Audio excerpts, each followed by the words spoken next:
So good morning everyone. Today I am going to discuss the combination of Faraday's first law and second law. Okay. So I have already discussed a little bit in the previous video lectures. So now come to the combination of Faraday's first law and second law. Okay. So from first law we get W proportional to Q when E is constant. Okay. So from first law of Faraday's electrolysis we get W proportional to Q when E is constant, and from second law W proportional to E when Q is constant, or we can write W proportional to Q into E. Okay, when both Q and U vary, it can changes. So W equals to K into Q into E where K is constant. So again I tell you, from the first law of Faraday's electrolysis, W proportional to Q when E is constant, and from second law W proportional to E when Q is constant. Now combining these two laws, first law and second law, we get W proportional to Q into E when both Q and E vary, or we can write W equals to K into Q into E. K nothing but a proportionality constant, so here K is a constant. And experimentally K is found to be, experimentally K is found to be 1 by F, 1 by Faraday, where F equals to 1 Faraday means 96,500 coulomb, 96,500 coulomb, and W equals to Q into E by F, since Q equals to CT or IT.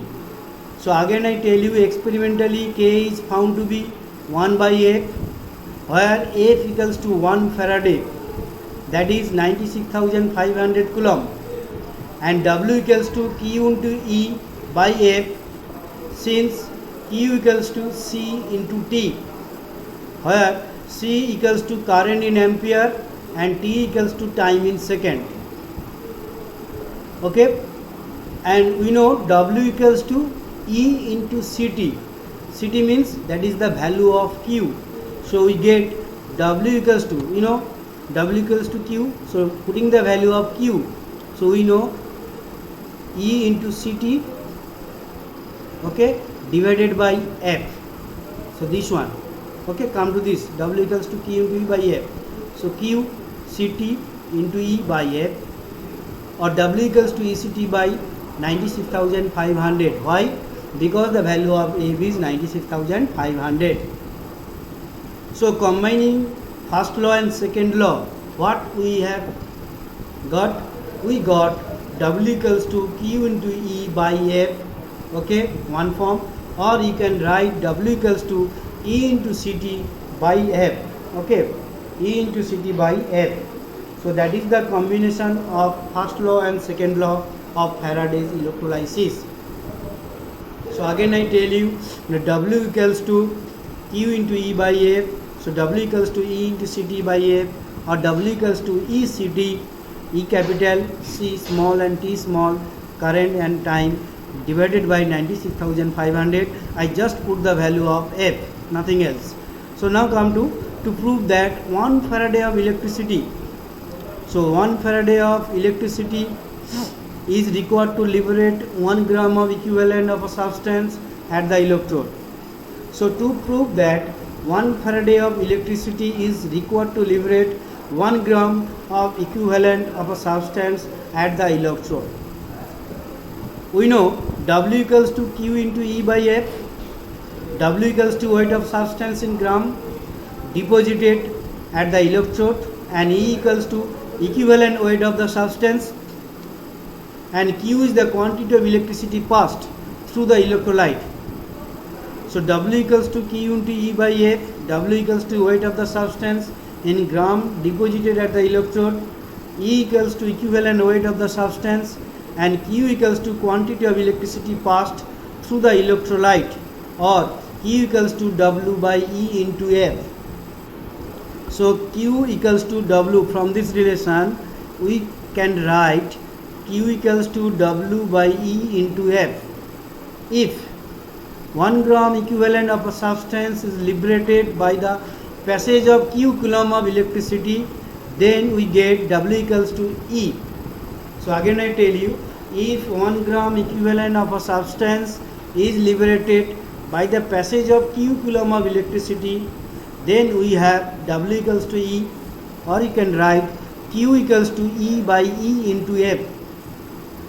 Just putting the value here. So E cancel out, so nothing, Q equals to F.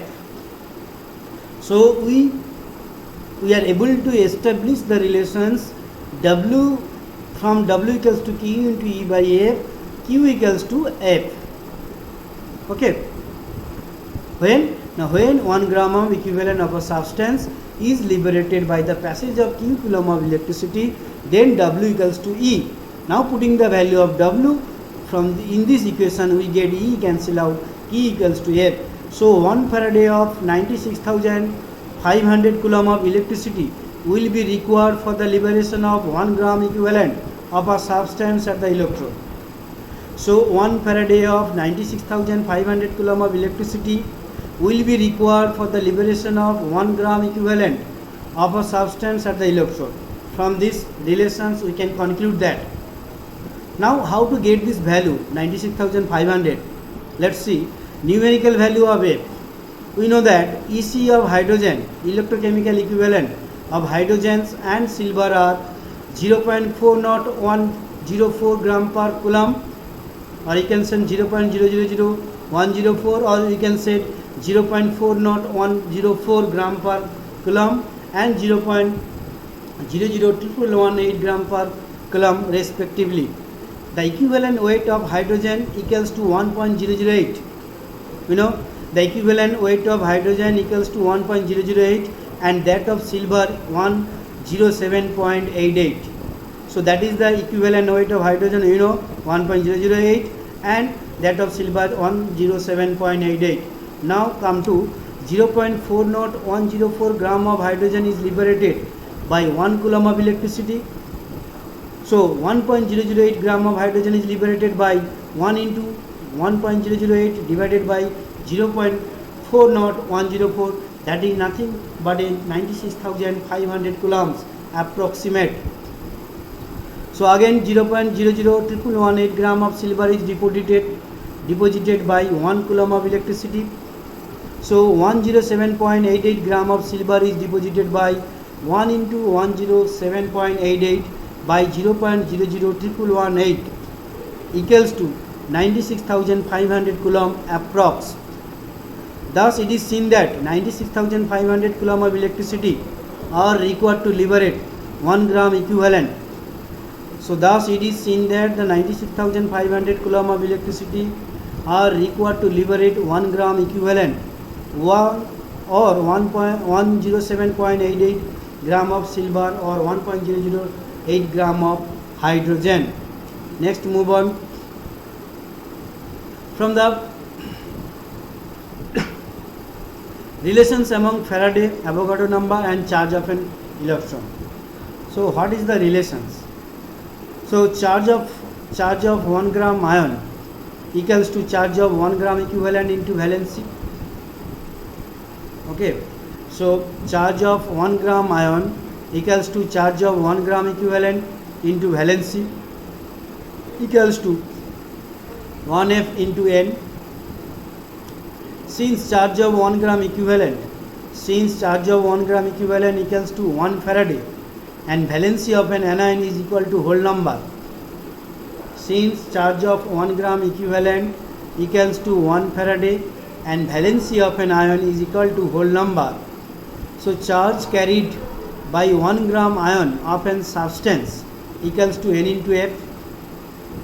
So again I tell you, since charge of 1 gram equivalent equals to 1 Faraday and valency of an ion is equal to the whole number, so we can say charge carried by 1 gram ion of a substance equals to NF or N into F. Again number of ions in 1 gram ions equals to 6.023 into 10 to the power 23, that is nothing but a N Avogadro number. charge carried by single ion with valency n equals to n into F by n. Charge carried by single ion with a valency n, so n into F by n. So this quantity F by n is fundamental quantity of charge F by n and is charge carried by an electron.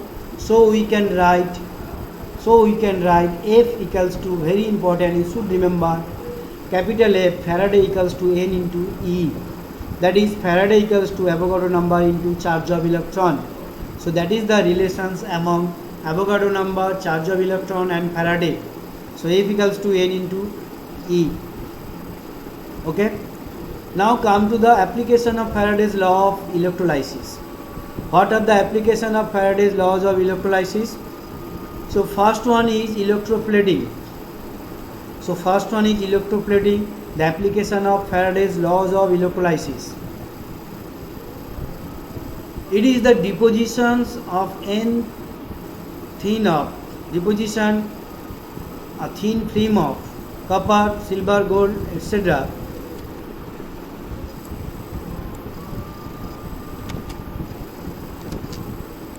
Okay, thin film of nickel, copper, chromium, silver, orium, etc. or on brass or iron with the aid of direct electric current. It is done either for protection against corrosion or for decorative purpose and sometimes to add their commercial value. So it is the deposition of a thin film of nickel, copper, chromium, silver, argento, orium, gold, etc. on the brass or iron with the aid or help of direct electric current. It is done either for protection against corrosion or for decorative purpose and sometimes to add their commercial value. So what are the process? What are the process of electroplating? The article to be electroplated is first, article means substance, to be electroplated is first treated with organic solvent to remove oils, grease, etc. Then it is made free from surface scales, oxides, etc. by treating it with dilute HCl or dilute H2SO4. So again I tell you, the article is to be electroplated is first treated with organic solvent to remove oils, grease, etc. Then it is made free from surface scale, oxides, etc. by treating it whether dilute HCl or dilute H2SO4 sulfuric acid and is washed with distilled water. Okay. The clean article or substance is then made cathode of an electrolytic cell. The anode is the coating metals itself. The electrolyte is a solution of soluble salt of coating metal. The electrolytic solution is kept in an electroplating tank and the anode and the cathode are dipped. Anode and cathode are dipped in electrolytic solutions when direct electric current is passed. Coating metal ions migrates to the cathode and gets deposited there. Thus, a thin layer of coating metal is obtained on the article made as cathode. So that is the process by which we can do the electroplating on a substance, a desired substance. Okay, so that is the exact process of electroplating. Now the second thing is electrotyping. This process is used for reproduction of work of the art like wood carving. A large number of printing plates are obtained from this original type. So this process is used for reproduction of the work of art like wood carving. A large number of printing plates are obtained from the original type, electrotyping. Okay, next move on. The impression of the type. The impression of the type is taken, type means wood carving, is taken on the block on wax. The impression on wax is then coated with some good conductor like graphite. It is made the cathode and is suspended in the copper sulfate bath. Okay. The impression of the type or wood carving is taken on the blocks on wax. The impression on wax is then coated with some good conductor like graphite. It is made the cathode and is suspended in the copper sulfate bath. The anode is made of pure copper. On passing the current, copper deposits on the impression taken on wax. When sufficient thickness of copper is obtained,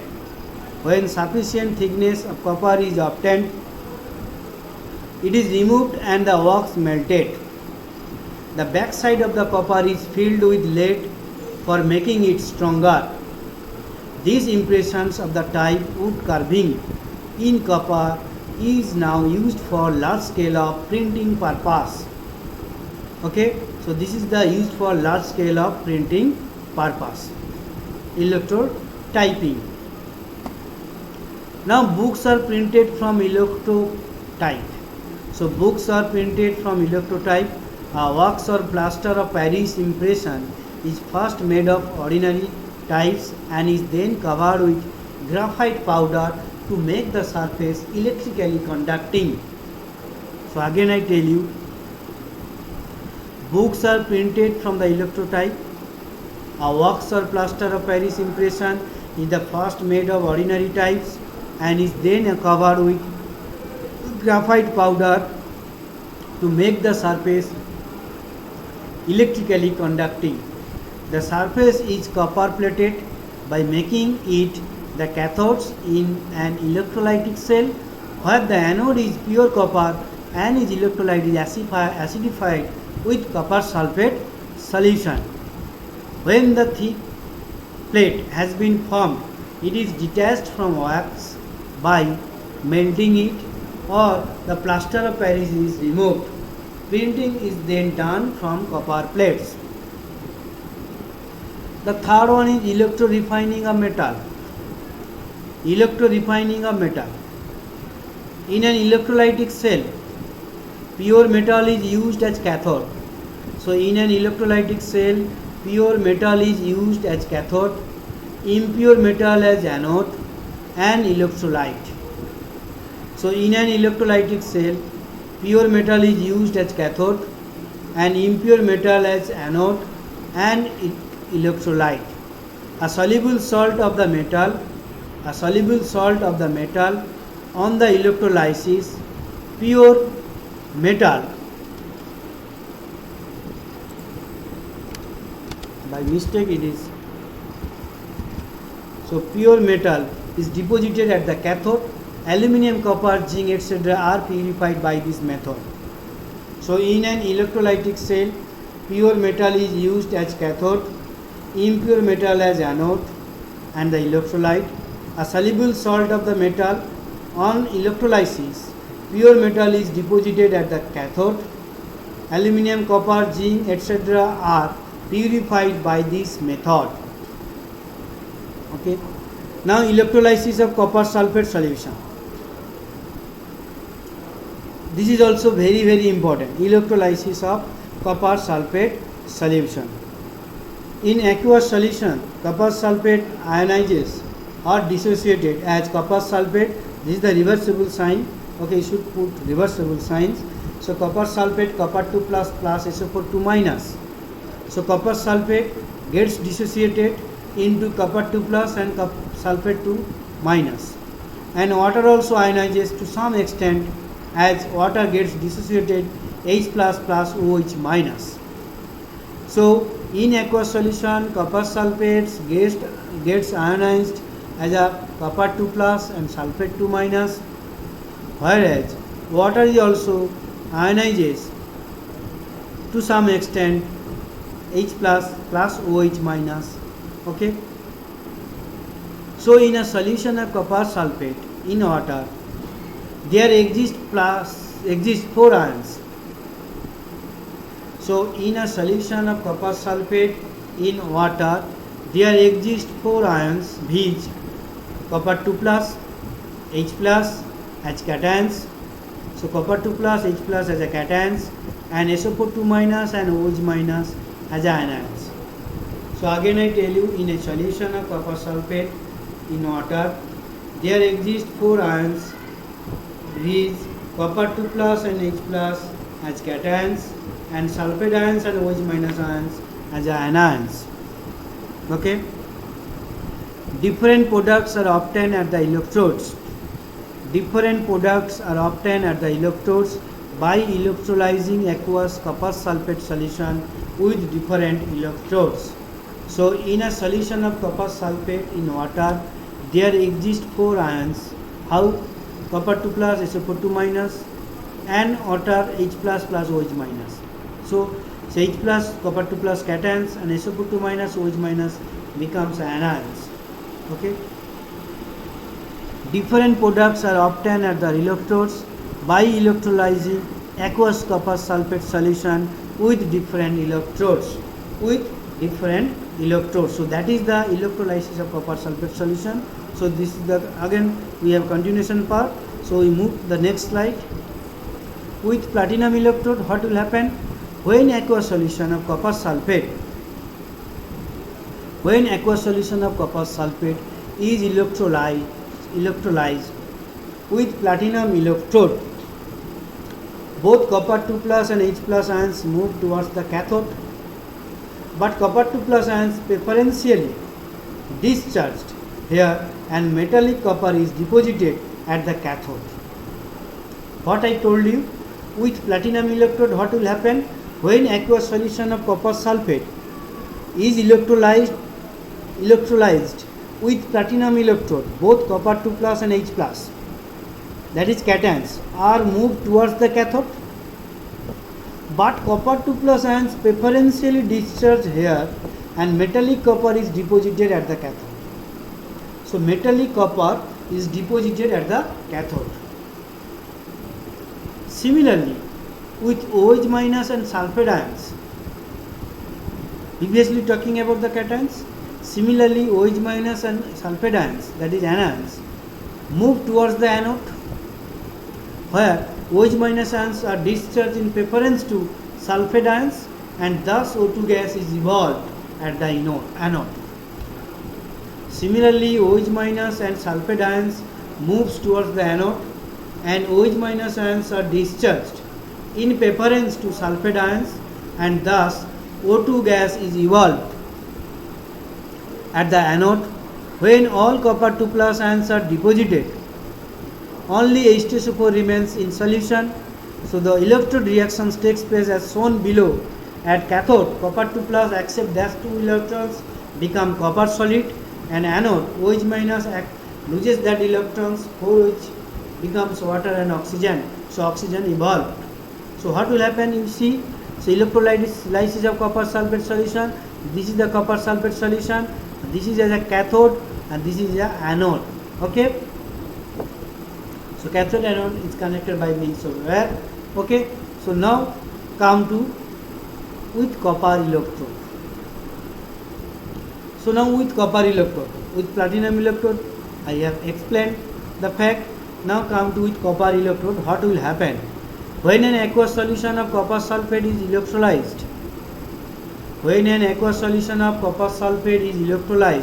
with copper electrode, both copper 2 plus and H plus ions move towards the cathode. When an aqueous solution of copper sulfate is electrolyzed with copper electrode, both copper 2 plus and H plus ions moves towards the cathode, where copper 2 plus ions are discharged in preference to H plus ions. As a result, metallic copper deposits at the cathode, whereby the weight of the cathode increases. So on the other hand, so what I told you, when an aqueous solution of copper sulfate is electrolyzed with copper electrode, both copper 2 plus and H plus ions move towards the cathode, where copper 2 plus ions are discharged in the preference to H plus ions. As a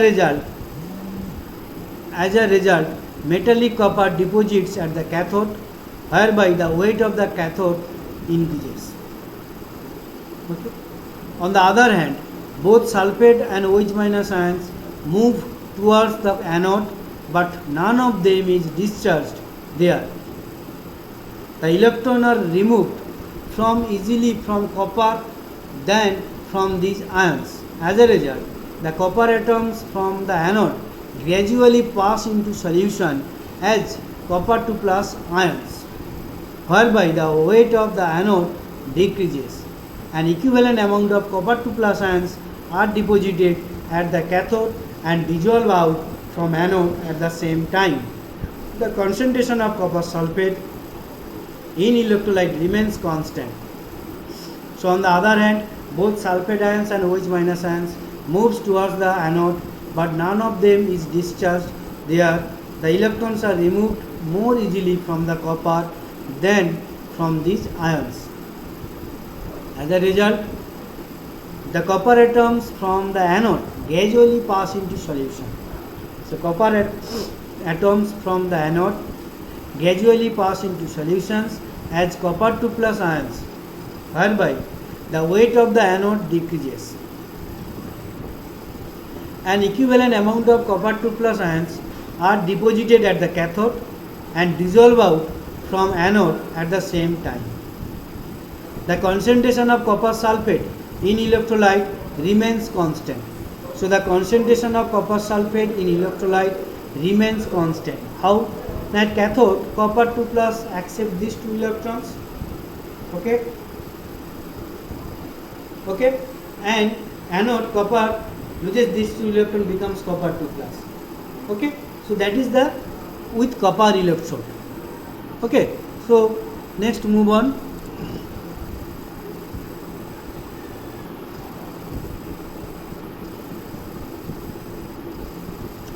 Preferential or selective discharge of ions at electrodes. So preferential or selective discharge of an ions at electrodes. When two or more ions of the same charge are present in a solution of an electrolyte under identical conditions and are competing for discharging at the same electrode, one of them gets preferentially discharged. Okay, so when two or more ions of the same charge are present in solution of an electrolyte under identical conditions and are competing for discharge at the same electrode, one of them gets preferentially discharged. This is known as selective discharge of the ions. So what I told you, a preferential or selective discharge of the ions at electrodes. When two or more ions of the same charge are present in solution of an electrolyte under identical conditions and are competing for discharging at the same electrode, one of them gets preferentially discharged. This is known as selective discharge of the ions. Now selective discharge of ions depend on three factors. Okay. So selective discharge of ions depends on three factors. What are the factors? The relative positions of ion in the electrochemical, that is activity series, electrochemical series. So selective discharge of ions depends on three factors. The relative positions of ions in the electrochemical series, the relative concentration of ions, the nature of electrodes, the relative position of ions in the electrochemical series, the relative position of ions in the electrochemical series, if all other factors are constant. So what are the three factors? The relative position of ions in the electrochemical series, the relative concentration of ions, the nature of the electrodes. Okay, so the relative position of ions in the electrochemical series, later we will discuss in the details the application of electrochemical series. So if all the factors are constant, any ion lower in the electrochemical series gets discharged. If all factors are constant, so if all other factors are constant, any ion lower in the electrochemical series gets discharged at the relevant electrode in preference to those above it. Okay, so in preference to those above it. Now concentrations of the ions in the electrolyte. So if an electrolyte has much higher concentrations, much higher concentrations of a particular ion, then that ion will be discharged at the relevant electrode in preference to those ions which are lower in electrochemical series but are present along with. So if an electrolyte has a much higher concentration, of a particular ion, then that ion will be discharged at the relevant electrode in preference to those ions which are lower in electrochemical series but are present along with, as for example, electrolysis of concentrated NaCl solution. So electrolysis of concentrated NaCl solution. We know NaCl gets dissociated Na plus plus Cl minus, along with water also gets dissociated H plus and OH minus. So that is the electrolysis. NaCl get dissociated Na plus plus Cl minus. Similarly, water get dissociated H plus plus OH minus. Now what will happen at cathode and anode? At cathode, both Na plus and H plus migrate, but concentration of Na plus greater than H plus. So both Na plus H plus migrate, but concentration of Na plus and H plus in highly concentrated NaCl solution. So in highly concentrated NaCl solution, Na plus concentration always greater than concentration of H plus ion. So both Na plus and H plus migrate, but concentration of Na plus is higher than concentration of H plus in highly concentrated NaCl solution. So Na plus ion discharge in preference to H plus ions. So Na plus ions discharge in preference to H plus ion. At anode, both Cl minus and OH minus migrate. But concentration of Cl minus in this case is much higher than that of OH minus. So both Cl minus and OH minus migrate, but concentration of Cl minus in this case is much higher than that of OH minus. So although OH minus has much greater case of discharge than Cl minus, but Cl minus ions actually discharge at the anode. Okay, so both Cl minus and OH minus migrate, but concentration of Cl minus in this case is much higher than that of OH minus. So although OH minus has much greater case of discharge than Cl minus, but Cl minus ions actually discharge at the anode. Okay, so what I told you, the preferential of selective discharge of the ions at the electrodes. What are the preferential or selective?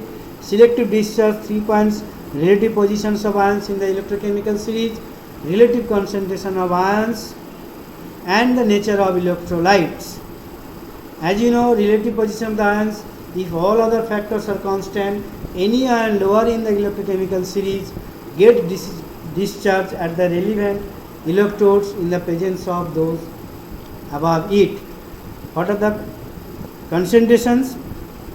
If an electrolyte has much higher concentrations of a particular ions, then that ions will be discharged at the relevant electrode in presence of those ions which are lower in electrochemical series but are present along with, like NaCl, Na plus Cl minus, and water H plus plus OH minus.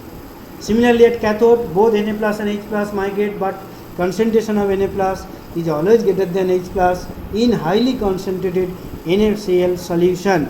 So Na plus ions discharge in preference to H plus ions. Now come to at anode, both Cl minus OH minus migrate, but concentration of Cl minus in this case is much higher than that of OH minus ions.